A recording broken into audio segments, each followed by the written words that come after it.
Hello, I'm Ashur.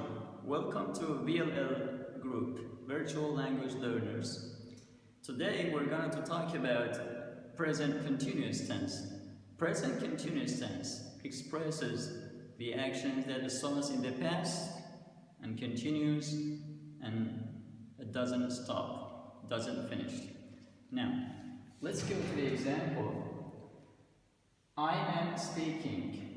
You are speaking, he or she is speaking, and etc. This is a form of present continuous tense. Let's go. Before going to the pattern, if you look at this example, I am speaking, you can divide this sentence in two parts. The first part, subject and verb be, and the second part is the ing form of the main verb. Let's go to the pattern. Statement, question, negative form of present continuous tense.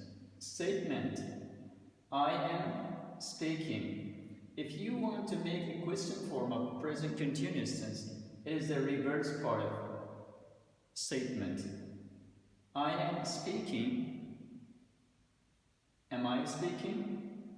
Now, the negative form of it, to make a negative form of present continuous tense, just you can add not before the verb be and the main verb ing form of it.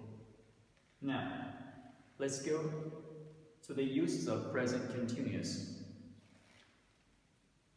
Present continuous tense expresses temporary actions or actions that's happening now. For example, there you go. I am making coffee.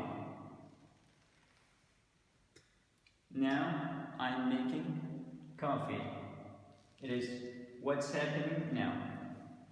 The second use of the present continuous is progressive changes, like the climate is getting warm. We're going to talk about the global warming. The third use of present continuous, it expresses planning the future or future plans.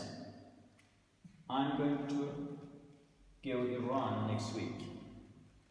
And the last one is feeling. It expresses feeling, physical feeling, or physical sensation, physical pain. Look at the example. My tooth is hurting. Just keep in your mind that my tooth is hurting or my tooth hurts. Both has the same meaning. No difference between the simple present tense or present continuous tense. You can use both of them. Thank you.